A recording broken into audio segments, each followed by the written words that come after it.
I pulled a pretty good straw. Hello, Malcolm. I'm Michele. This is a room that's very excited to see you. When I was walking over, I met people who didn't have tickets but were still trying to get in. That's how excited people were. And I don't know if you're in the audience, but if that book club I met actually made it in, good on you. Can I just say a word about genius is a word that's thrown around too much. Anyone who's waited too long at the Genius bar at an Apple store, maybe understands that. But every so often in life, you have a chance to actually be in the presence of someone to whom that title applies. And that applies to all of us today. How lucky we are.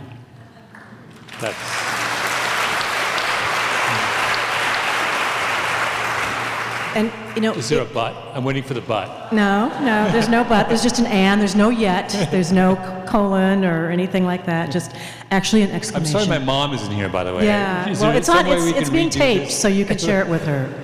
Actually, at the end of that, there's an exclamation point. 7 bestsellers. If you know books, if you love books, that is really difficult to do. At a time where everyone is managing decline in publishing. You continue to teach us new things and to entertain us along the way. So today I want to talk a little bit about the new book. I want to talk a little bit about your process. We'd love to learn a little bit about you and your journey as an author, as a runner, as a podcaster, as a public intellectual. This is kind of a reunion for the two of us. We were just downstairs talking about a previous life. We actually worked in the same newsroom together. About 1,000 years ago. Yes, when we were kids. I was 22 years old. I'm not going to tell you how old I was. You can all figure it out. But we worked together in the Washington Post, first under Ben Bradley and then under Len Downing. Yeah. You were, I will, if I can return the favor, you were very, you were very glamorous and intimidating. I don't think I never worked up the courage to talk to you. You were kind of like gliding around being... Gliding? Oh, really? Yeah. That's funny because I was so broke. I really was. But you were mysterious and a fantastic writer. And one of the things I remember, you always wore a vest. Do you remember that? Really? I don't remember that. Yes. No. Which made you, look very intellectual, as you were. Very good writer. When I was at the Washington Post, I always had this rule that I formulated very early on in life that you should always do the opposite thing. The only way to stand out was to do the opposite of what everyone else around you was doing. That's a good rule. It's a good rule. So I got to the Washington Post and I realized this is an institution full of incredibly productive people. Mm-hmm. The only way I'm going to stand out is to not be productive. And then when I got to the New Yorker, I was like, this is a place full of completely unproductive people. The way to stand out is to be productive. Oh, that's so fantastic. when I was at the Washington Post, I was essentially behaving like a magazine writer, and when I was at the New Yorker, I was behaving like a newspaper writer. You were incredibly prolific. At the New Yorker, at the Washington Post. Oh my goodness! When I was in the New York bureau, it also was the case that when I was in the New York bureau, they were completely uninterested in anything that I was writing. That when I applied to be the New York correspondent of the Washington Post, I was the only one who applied. That's why I got the job. Really? No one else applied. They were like... Because the Post is interesting. People wouldn't want... Actually, I understand that. People wouldn't want to go to Anacostia, but they would raise their hand to go to, Cairo or, all over the world, because the idea of being a foreign correspondent was... There was something kind of sexy about that. But New York, I guess, less so. Nobody wanted to do it. And then I got there, I realized why. And so at one point I was so bored and they were so uninterested in my stories that I decided I would go for 6 months and only write stories from Bergen County, which was across the Hudson River. It's the kind of northern New Jersey suburban center. Mm-hmm. No one ever thinks about. So every day I would read the Bergen County Record. Which was a great paper at the time. Great paper. And I would write these. No one even noticed that I stopped writing about New York City completely, and only wrote stories about small towns in northern New Jersey, including my masterpiece of that era, which was I wrote a almost 5,000, no, it couldn't have been that long, 3,000 word story for Style on a dog that was on death row. And the dog's name was Taro, and he had been convicted of a capital offense after biting his owner's niece. But there was there were like 5 different lawsuits. Case went all the way to the canine version of the Supreme Court is in New Jersey. And Taro was on death row. Death row was in Hackensack. And I went to death row, and you couldn't go in death row. Doggy death row in New Jersey, I don't know what it's like in Texas, but in New Jersey, it's a row of kennels, and there's a big, deep ravine, I guess, in case like the dogs escape. Like a moat, yeah. And they won't let you in the front way, but what you can do is circle around the back and stand on the other side of the ravine. So I went there with the dog's owner, and I said, just this long row of kennels. I was like, which one is Taro? Taro at that point had been incarcerated for over a year. And the owner is like, he's like, wait, I'll show you. He goes, Taro! And then all of a sudden, we hear, woof, woof, woof, woof, woof. So the article was called The Howl of the Damned. And as a result of my article, though, the governor of New Jersey commuted Taro's sentence. But as a condition of the commutation, Taro was required to live in New York City. Which was one of the most hilarious facts about this. She literally said he can no longer live excommunicated from New Jersey. He had to leave the state. Which is, she's essentially trolling, because all people in New Jersey think that New York exports their problems to New Jersey. Yes. So she was like, this time we're sending the nasty Akita back across the Hudson. And that's the kind of dog it was, an Akita? It was an Akita. He was wrongfully convicted. I felt very strongly about it. The owner had T-shirts printed up that just said "Free Taro" with a big picture of this fuzzy Akita, and I used to wear them to the office. Okay, you should know that everything from the Washington Post is digitized, so if you want to find the story, you can actually go online and find it. And I worked a James Thurber quote into the second paragraph. I actually read through the considerable jurisprudence on the case, because the judges were required to go deep into the canine law of New Jersey. Anyway, I was so enormously proud, and afterwards, after it ran at great length in the Style section, the editor of the Washington Post came up to me and said, "That was a very good story today, although it was approximately 3,000 words too long." Was that Ben or Len that said that? It was Kaiser. Oh, Bob Kaiser. Bob Yes, Kaiser. yes. Who wore his Phi Beta Kappa key all the time. Yeah. We could talk about the Post. I would happy to be talking about the Post for the next hour and a half if you want to. It was a magical. It's the last gasp of kind of the late '80s, early '90s were the last gasp of the great urban newspaper. Yeah, and there were so many extremely talented people that were in that newsroom at that point. Yeah, it was unbelievable. When I got there, there was a guy. You'll remember him. I've now forgotten his name. Won the Pulitzer. Ended up being dean of Columbia Journalism School. Steve Call. Steve Call. Steve, he was sitting just over there. We had those push-button phones, and he was so efficient and made so many calls. I would watch him dial a phone, and most of us would dial a phone like this. Cole would just go like this. I was like, holy! I mean, I was like 22. I was just sitting there, like I didn't know what to do. And I was sitting there, and Bob Woodward was over there, and Steve Cole was there, just going all day. And I was like, holy mackerel! What am I doing here? These guys are amazing. It was really. And then you gliding around, all elegant in your. Right? No, I had a cape. No, am I remembering this Actually, correct? I did have a cape in those days. You dressed beautifully. I was purposely misunderstood. That was, when you worked in a big newsroom like that, you had to have a survival mechanism. And as a woman, as a young woman, as a woman from Minnesota, as a woman of color, you kind of just, okay, what's going to be my thing? Being misunderstood was maybe one of them. But one of the things I so appreciate about you as a storyteller, your mantra was to do the opposite of what they did. Mine was to always try to come in a side door. Like, look at the edge of the frame. Like, everyone was running toward the center. The person that was at the lectern, the person that was at the center of the story. And what I always try to do is figure, so something interesting is happening outside the frame.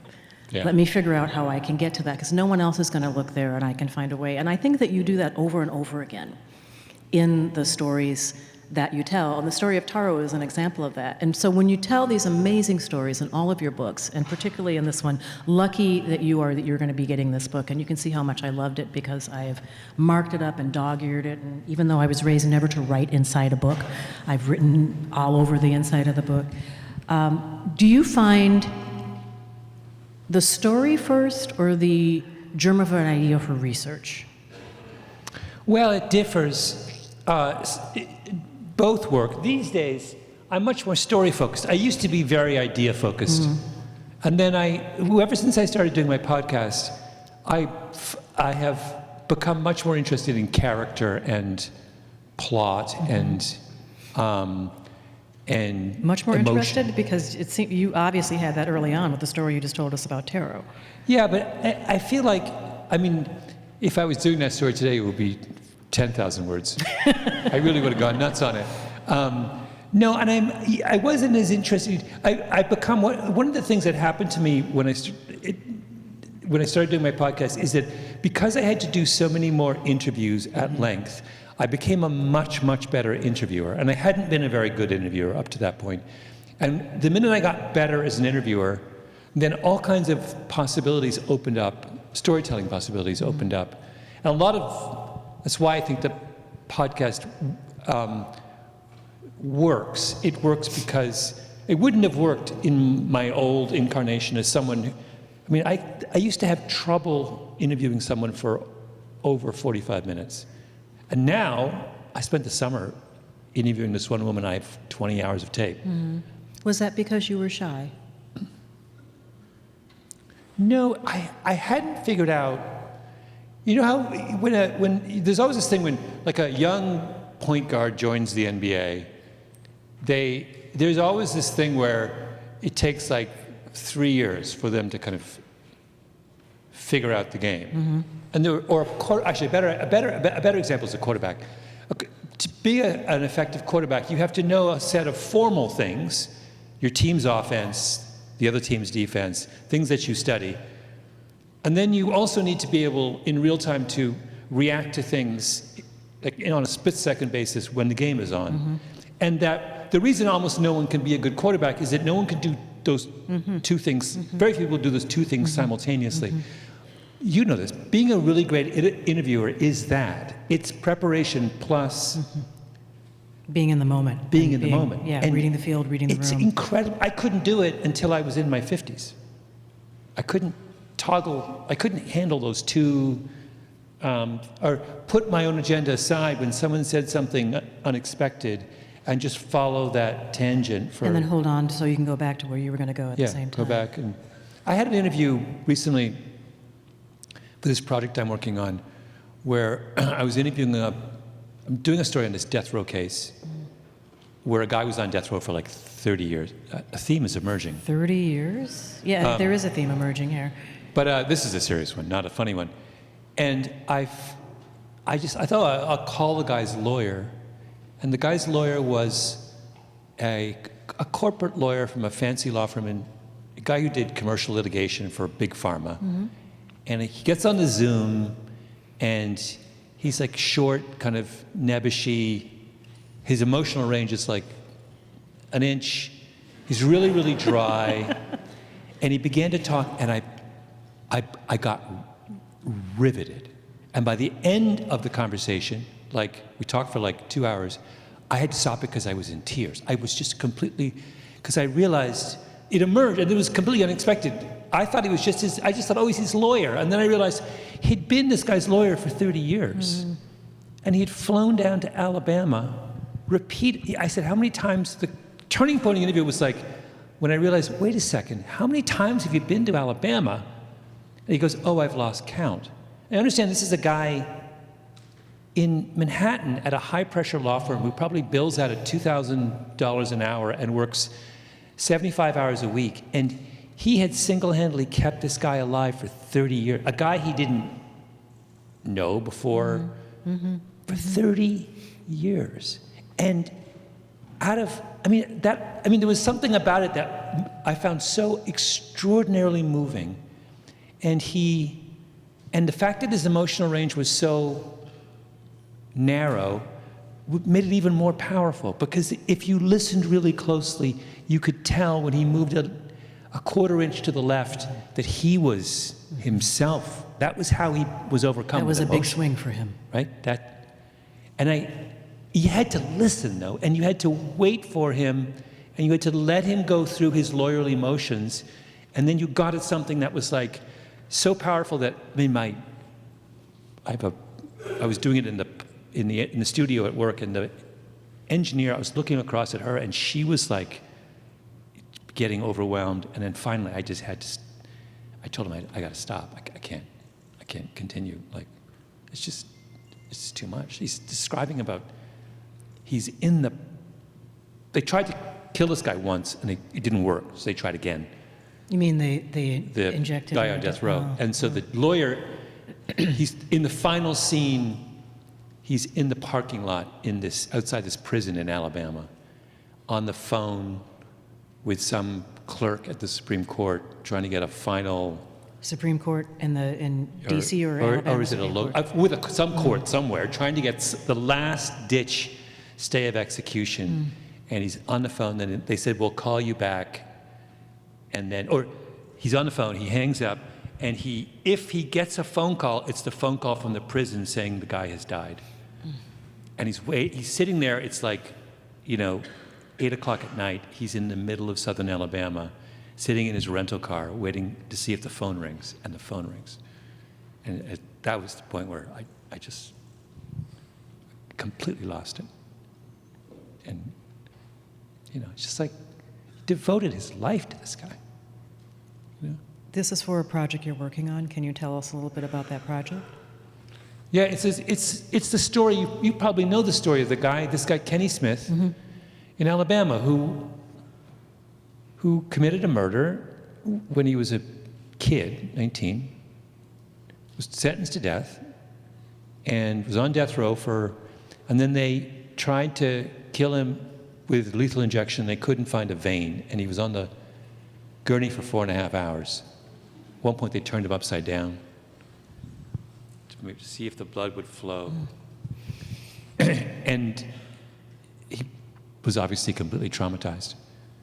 And then they came up with a better idea, which was to use some newfangled gas that they come up with, and they got him 6 months later. But over the course of his time in prison, he was, as this lawyer said to me, I know it's a cliche, but this guy found Jesus, and if there was ever a case of someone who was rehabilitated, he was rehabilitated. And this guy who just brought light into the lives of everyone in this godforsaken prison in Alabama. And they just wouldn't let up. The state would not let up. They were determined. One generation of people after another in the state of Alabama tried to kill this guy. Passing the baton to the next group. They worked harder at that than they worked. This is what's so. I've never been a kind of someone who's obsessed with but that penalty stuff. I always thought it's so marginal. I got other things we can. And then I got caught up this summer because it was someone else. I was interviewing someone else about the same case, and then she was the one I spent 20 hours with. And I just got caught up in the fact that the weirdness of it is that it is the extraordinary level of dedication and diligence and persistence with which the state goes about trying to kill somebody. Like, of all the things, you're finally dedicated and disciplined and persistent, but it's not about making the world a better place. It's about making sure that a guy on death row gets killed as quickly as possible. Like, I just find that it's just such a difficult, this is what they get ramped up about. Will this be a podcast that we can all listen to? It's going to be something. This is another thing.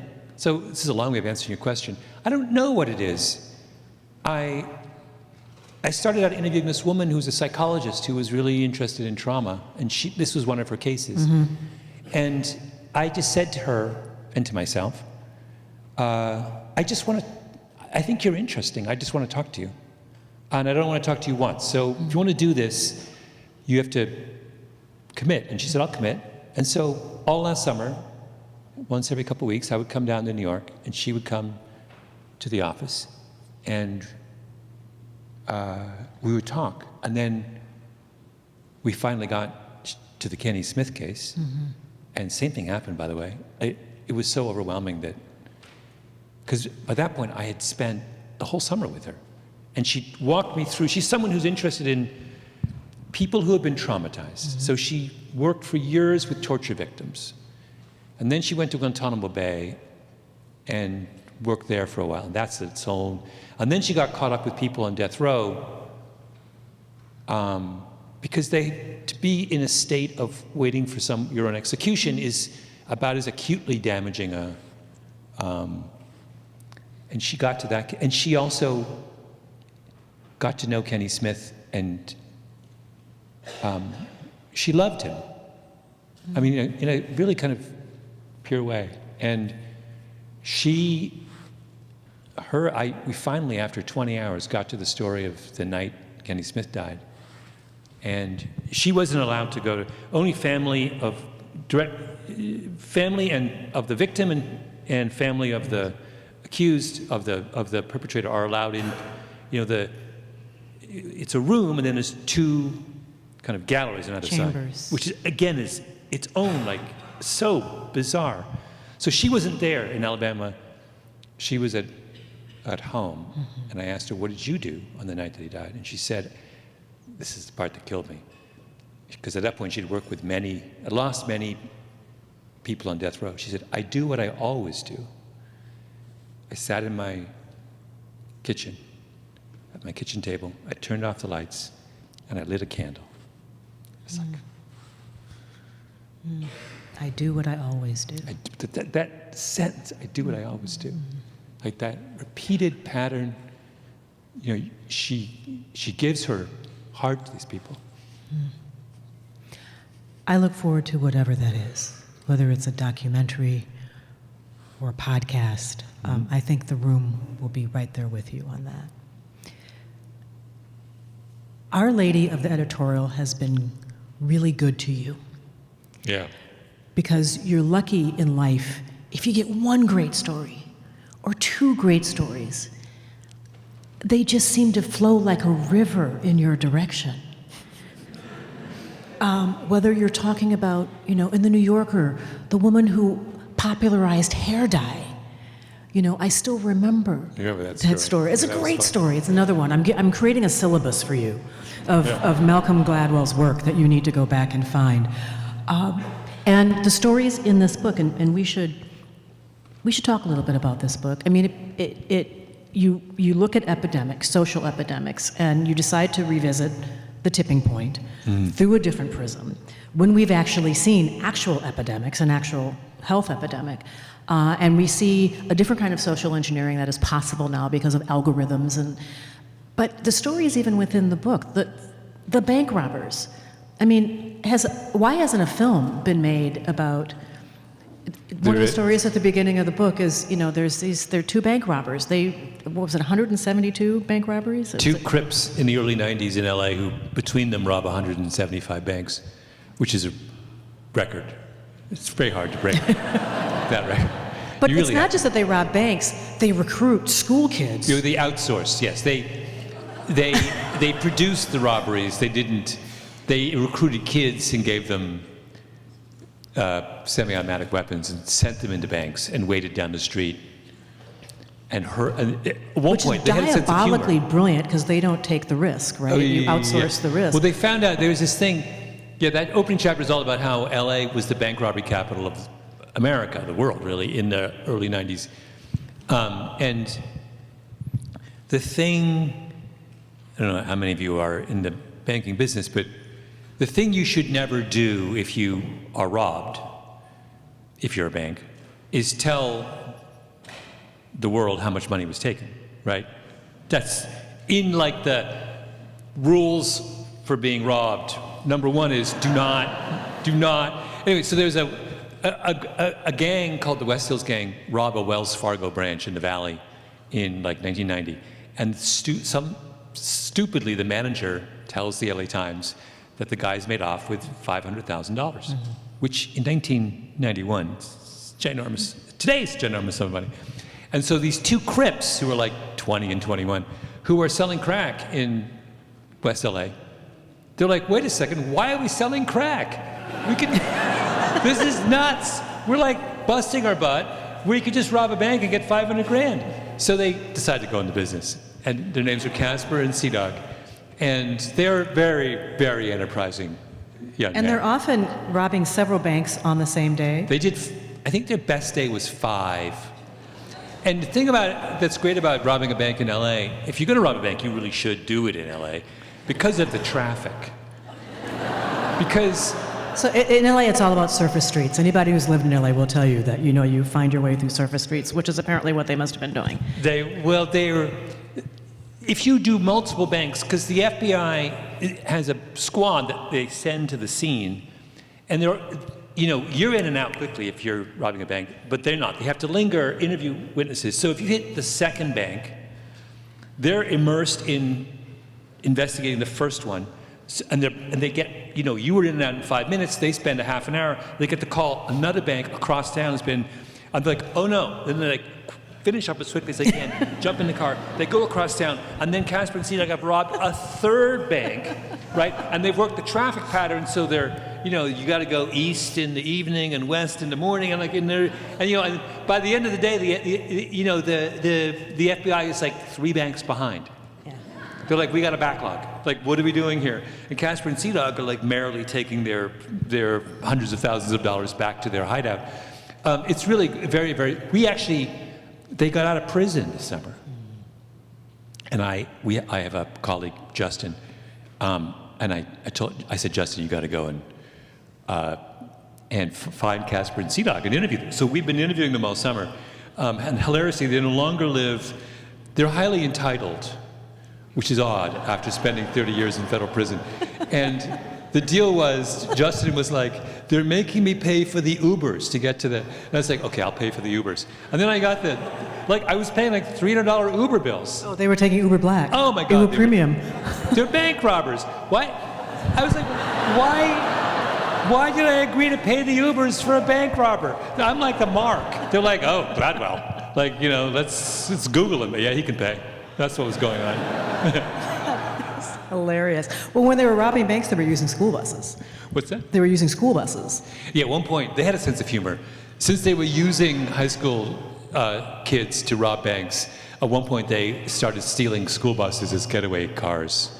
And they would just put the kids in there is this there's a feeling when you get deep into that story that they are trolling the city of Los Angeles. Yeah. It's kind of genius. So you write a lot about the sense of place. We're talking about Los Angeles. You write a lot about sense of place in the book, and I'm just using this to see my notes. I'm not checking my email or Instagram or something like that. But you have a chapter in the book called "The Trouble with Miami." But I was really interested, not necessarily in Miami, but in Boulder and Colorado. The 2 stories that you tell about cardiologists in those 2 cities. And it's really all about place, but there's the notion that patterns of behavior attach themselves to places in ways that surprise us. Can you explain that?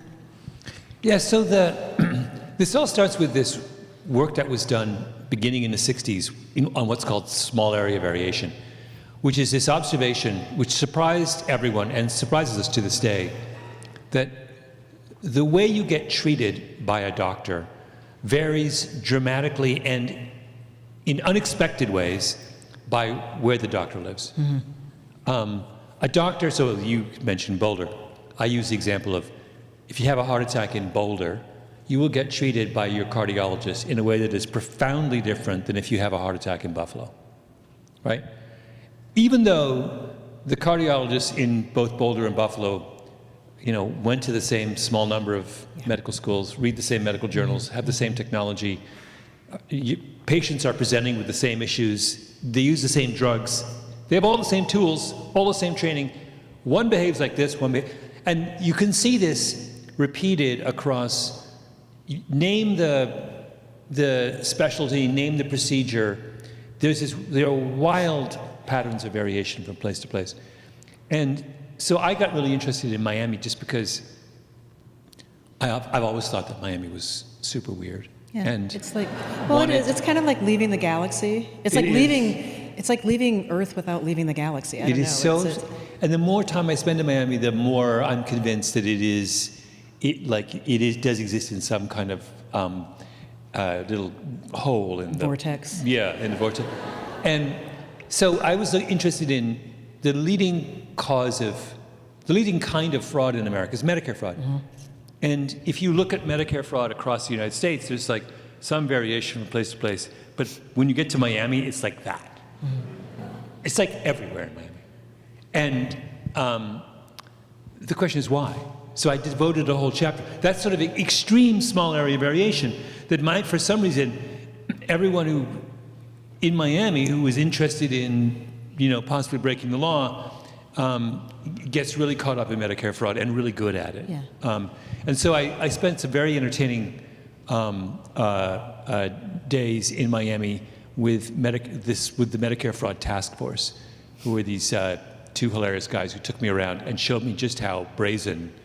One of their funny stories, the Medicare task force is in an office building in North Miami. I can picture that office building. I just have a picture in my mind of what it probably looks like. And they're like some very nice corporate campus, and they were like trying to impress on me about how outrageous Miami Medicare fraudsters are. And they were tracking for the longest time this legendary money launderer who would drive around town in a Lamborghini Urus and would keep changing the color of his Urus so that people were confused about whether it was him or not, or someone else driving a Lamborghini Urus. And they realized, after they finally figured out who he was and tracked him down, that he had taken offices directly upstairs from them. So can you imagine, you are in the business of Medicare fraud. You are money laundering millions of dollars a day. And every day you go to the office and you get in the elevator and you're like on the 6th floor and you see on the 5th, you see on the board outside, it's like Medicare Fraud Task Force,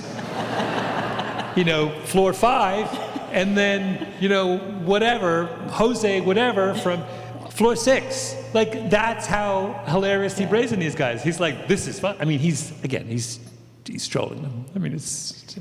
But it was very amusing. And I tell the story of this this guy named Philip S. Forms, who is a guy who came from a family that owned a chain of upstanding family in Chicago who owned a chain of nursing homes, moves to Miami and then becomes the center of one of the biggest Medicare frauds in history. And at his sentencing hearing, his rabbi gets up and says, Philip was an upstanding citizen when he was in Chicago. Then he moved to Miami, became a criminal. It's Miami's fault. And I think the rabbi was right. I think it was Miami's fault. And so the chapter is all about an attempt to kind of verify the rabbi's claim. One thing that's hilarious about Philip S. Forms is he's just a whack job. Is he has a connection to one of my other great obsessions, which is, remember the Varsity Blues case? Yeah. Well, he wasn't implicated in the Central Varsity Blues, but he had a 5'4" or 5" son who he really, really wanted to play Division I basketball. And there's all these videos you can find online of his son being tutored by NBA players, like Miami Heat players. But at one point, he starts giving large paper bags full of cash to the basketball coach at Penn. And the basketball coach obliges and puts his son on the team. So he had a hand in, this was a guy who single-handedly was involved in just every, first order scam of the last 5 years. It's very impressive to be simultaneously involved in Medicare fraud and Varsity Blues investigation. It's not a... There are so many interesting stories in this book about a cul-de-sac that teaches us something, about a TV show that was on Fox that helped, I guess, broaden our aperture and our tolerance for gay marriage. You are a wonderful storyteller, and you have such an active and nimble mind. I want to learn a little bit about your origin story. Yeah. Well, you know it. You were there. No, I was there in the Post. I wasn't there. I wasn't in Canada. I wasn't in Britain. Yeah. In the UK. I host a podcast called Your Mama's Kitchen, where I interview interesting people, and the theory of the case is that we become who we are as adults based on the things that we absorbed in our childhood home. Yeah. Often the kitchen, because so many things happen in the kitchen. So if I was to ask you, tell me about Your Mama's Kitchen, what happened there, and how did it contribute to the mind that What's happening there? Entertained so many of us through your work over so many years? Well, the kitchen. My father was obsessed with. He wanted to grow all of his own food, if possible. Mm-hmm. So the kitchen, there's large amounts of vegetables, fresh vegetables from the garden, and that's the management of this garden, and the harvesting of the food from the garden is the central occupation of my childhood. Every Saturday morning from the age of 6 to the age of 16, and then during the summer, every single day was spent in the garden. So that was huge. That sounds like farming, not gardening. Yeah, it's much more like well, it's gardening. We're not actually farm. My dad's not a farmer. I mean, he's an Englishman who loves kind of to grow stuff. And in the winter, my father I realized only recently that he was quite eccentric. He decided he would, and I realized as a kid, this is what I loved about my father was all of the ways in which he decided to do random things just because. Mm-hmm. So one of the things he would make one of his declarations was, we're going to heat our house with a wood stove. Fine. Then declaration number 2 is we're going to have to gather all the wood for the wood stove ourselves. Mm-hmm. Fine. Declaration number 3 is, I don't believe in chainsaws. Where does that leave us? Where that leaves us is that on Saturday mornings at 20 below Canadian winter weather, I am out in the middle of the woods with my 2 brothers with a bandsaw, like a handsaw, sawing logs, like fallen logs in the middle of the forest, and then putting them on toboggans and towing them through like 6 feet of snow back to our house. That was my childhood. Now, I say that, you might think that I am saying that resentfully. Had you asked me at the time, I would have said that resentfully. But now, I think it's genius. I just love the fact that he just had a stand and he was going to follow through on it, and we were not going to use chainsaws. We were not going to do air conditioning. We were not going to. When we went to church, we were walking. I mean, this did not apply to my mother, but me and my dad were like, it would be the dog and my dad and me, and we were off on. Didn't matter what the weather was. We were going to walk it was like 3 or 4 miles to church. I thought you were going to say 3 or 4 blocks. 3 or 4 miles? Oh, yeah. I mean, for my father, that was like and then home again, so it's an 8-mile day. Mm-hmm. But that was very minor for him. And I would be like 7, and he is not slowing down for the 7-year-old. So I was like massive strut, going like this, trying to keep up, and he's like marching ahead. And, that was like, it was fantastic. But so there's that. And the more I've got, as my father sadly has passed, but I look back on this he had like a position on the world, right? And delighted in the fact that he did this thing once, he had this whole riff about it. He thought Canadians were lazy. And he decided, and he was a mathematician, he's a rigorous mind.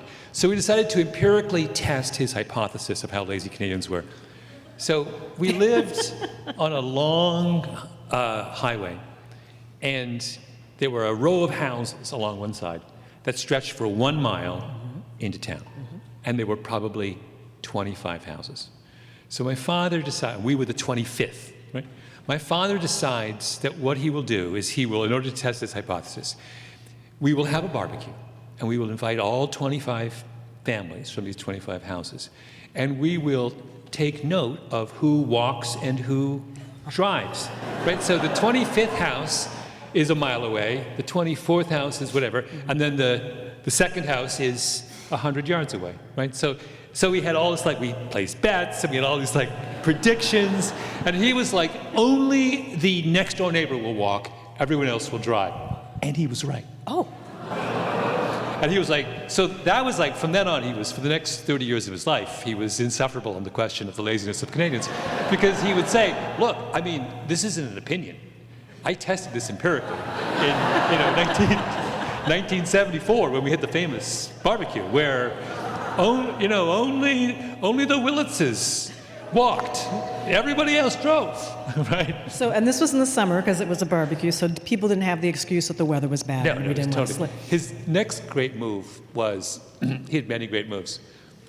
We had this massive backyard full of trees, like 4 acres of lawn with hundreds of trees. And he quickly realized, after we moved there, that raking the leaves in the fall was going to be epic, right? Way too much work, even for him. And this is before leaf blowers. This is what? Before leaf blowers. Oh, that's irrelevant. We would never use a leaf blower.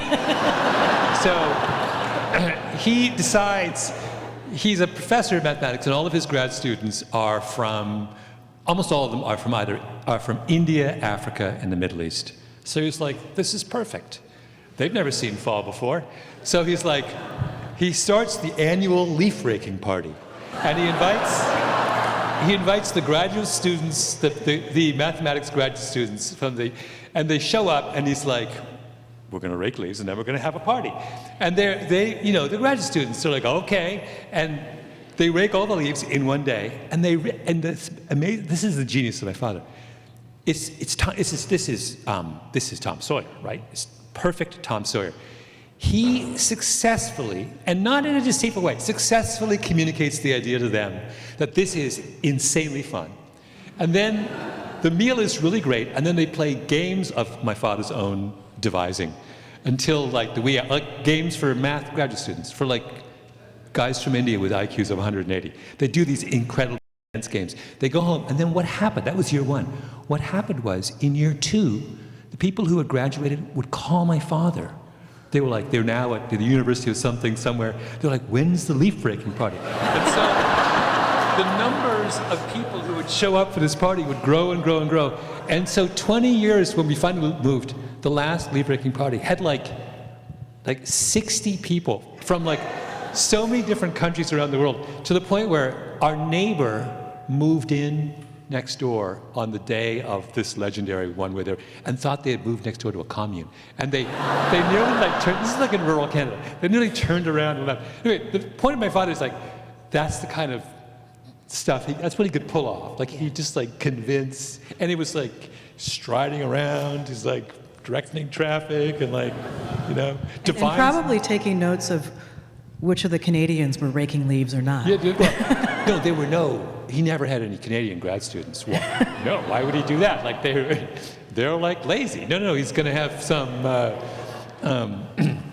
He was a character. He is greatly. My dad is greatly missed by the world. I have one last question for you. I could talk to you all day, and we'll have to do this again sometime because we this really has been so should. much fun. We have read all of your books. Since we're at the Texas Book Festival, what is the book from your childhood that changed your life? Well, the obvious answer is the Bible, but let's do the less obvious one. What is the book that changed? Well, my dad features again, so he read to us. What was your dad's name? Graham Morris Leslie Gladwell. He would read to us every night, and those are the books that he read to us are the ones that are sort of etched in memory. Yeah, more what than do you remember? I remember almost all of them. We did all of the Narnia books, obviously. We did Dickens, and I remember my father, who never, was not a, I'm a crier. My father was not a crier, ever. In fact, he was someone, sorry, I didn't realize this was going to turn into a whole thing with my dad. My dad's heart rate was so low that if you grabbed his wrist, you would think that he actually was not alive. So what this means, though, normally arousal, a state of emotional arousal for most of us is when our heart rate goes above, I forgot what it is, 120. His heart rate was so low that when he was in a high-stress situation, his heart rate would be still lower than yours, right? If his heart rate doubled, he's at 60, right? So under the most extraordinary stressful situations, he just seemed totally normal. Right? The only time he ever got emotional was reading Dickens.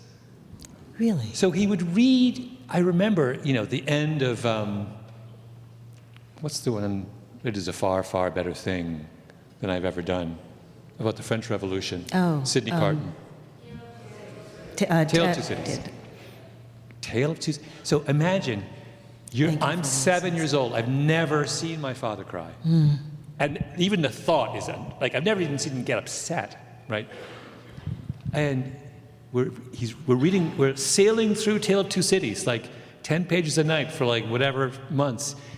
It gets to the end and he just falls apart. It's I was like, first of all, it's, profoundly, not traumatic, just whoa, what just happened?